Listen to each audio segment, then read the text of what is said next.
सास के मेहमान। सिमर की सास की सारी जिंदगी किराए के मकान में ही बीती, लेकिन जब बेटा कमाने लायक हुआ तो उसने अपना बड़ा मकान बनाया। क्या है माँ, इतनी लंबी लिस्ट मेहमानों की? गृह प्रवेश है सिर्फ, शादी में तो तुमने इन लोगों को बुलाया ही था ना।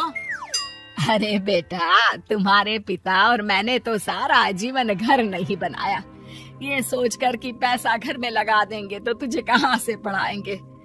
अब बेटा, घर जैसी खुशी में मैं उन लोगों को कैसे भूल जाऊं जिन लोगों के साथ मैंने पूरा जीवन काटा। तभी वहाँ बहू आ जाती है।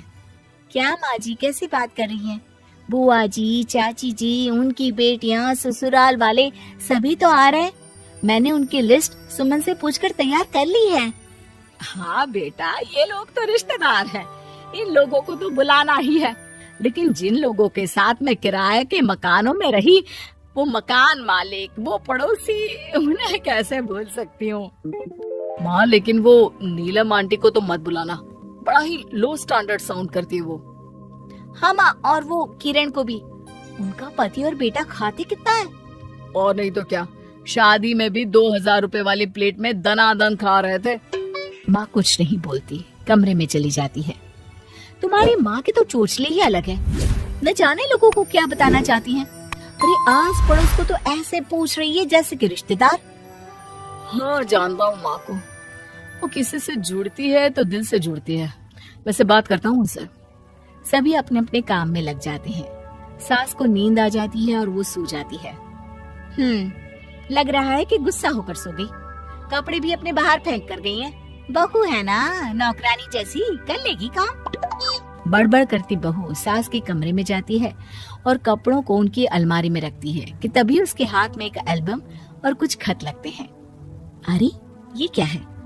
बहू एल्बम देखती है जहाँ नीलम आंटी और सास के साथ छोटा सा उसका सुमन खड़ा होता है। इनके बचपन की फोटो। वो सारी फोटो देखकर जब खत को खोलती है तो वो किरण का होता है। बहू खत पढ़ने लगती है। खत में लिखा होता है, तू पैसे की चिंता ना कर, सुमन की पढ़ाई में कोई कमी ना हो, हम पड़ोसी नहीं बहने हैं। तभी सास जग जाती है। अरे बहू, क्या हुआ? कुछ चाहिए था क्या? बहू बात घुमा देती है। माँ जी, वो इनकी फोटो देख रही थी नीलम आंटी के साथ। कितनी सुंदर लग रही है ना आंटी। हाँ, दिखा तो जरा फोटो। बहू सास को फोटो देती है। सास फोटो देखकर कहती है, याद आता है, तेरे ससुर जी तो थे नहीं, काम के लिए 10 दिनों के लिए शहर से बाहर गए थे। जब बेटा होने वाला था तब नीलम आंटी और अरुण अंकल ही थे। आंटी बेचारी रात भर मेरे साथ बैठी रही तो अंकल भाग भाग कर दवाई का इंतजाम कर रहे थे। बेटे के होने के बाद भी जब तक मैं घर नहीं आई मेरे पास ही रहे। रिश्तेदार तो आए थे मुंडन में 10 दिनों के बाद। बहू सुनकर खुश होती है, तभी नजर खत पर पड़ती है। माँ, ये किरण आंटी को आपने पैसे वापस कर दिए? हाँ, वो भी समझ कैसे कैसे किए मैं ही जानती हूँ। सुमन की पढ़ाई के लिए पैसों की जरूरत थी। रिश्तेदारों ने तो साफ बोल दिया था कि किसी होटल में काम पर लगा दो। कई लोग बर्तन धोने के साथ पढ़ाई करते हैं, लेकिन किरण आंटी, उन्होंने अपने बुढ़ापे के लिए बचाए हुए पैसों को सुमन की पढ़ाई के लिए दे दिए। यानी कि आज ये जो कुछ भी है वो किरण आंटी के कारण ही ना? हाँ बहू, ऐसे ऐसे पड़ोसी हुआ करते थे जो किसी रिश्ते के नाम से नहीं बल्कि अपनेपन से भरे थे। फिर सास का बोलने का रुख तीखा हो जाता है।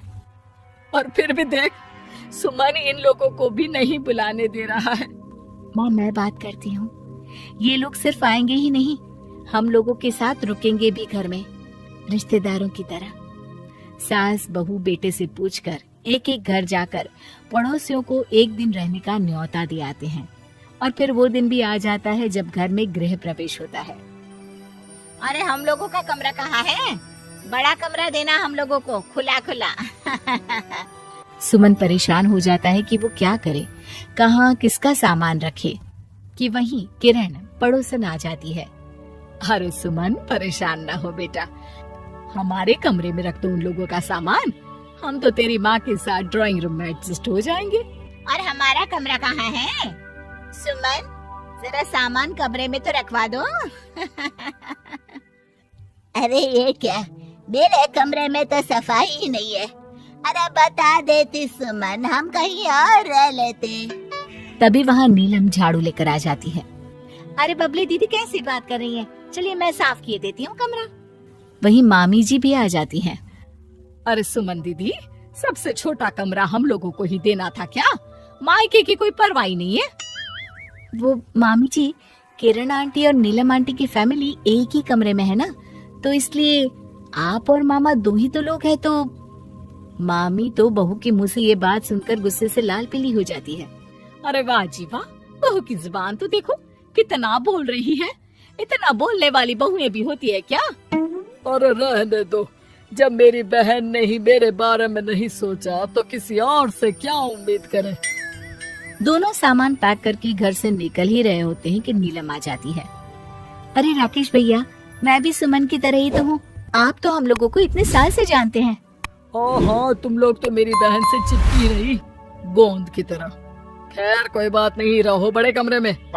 तभी अरुण वहाँ आ जाता है, जो नीलम का पति है।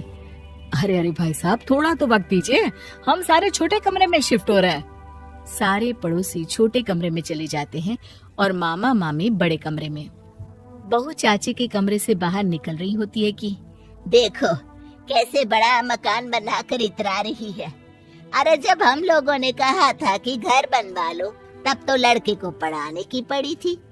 इतना पैसा रखी थी, महंगे कॉलेज में पढ़ाया, तब बात मानी होती तो सस्ते में मकान बन जाता।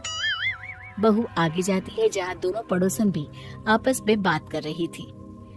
मानना पड़ेगा सुमन को, बहुत ही समझदारी के साथ चली।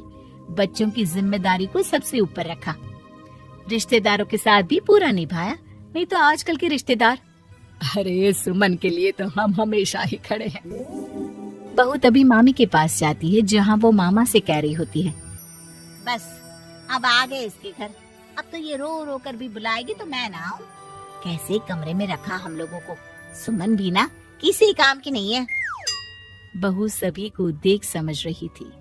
रिश्तेदारों के नखरों के बीच पड़ोसियों का प्यार। वो देखकर समझ जाती है कि सास के असली मेहमान कौन है।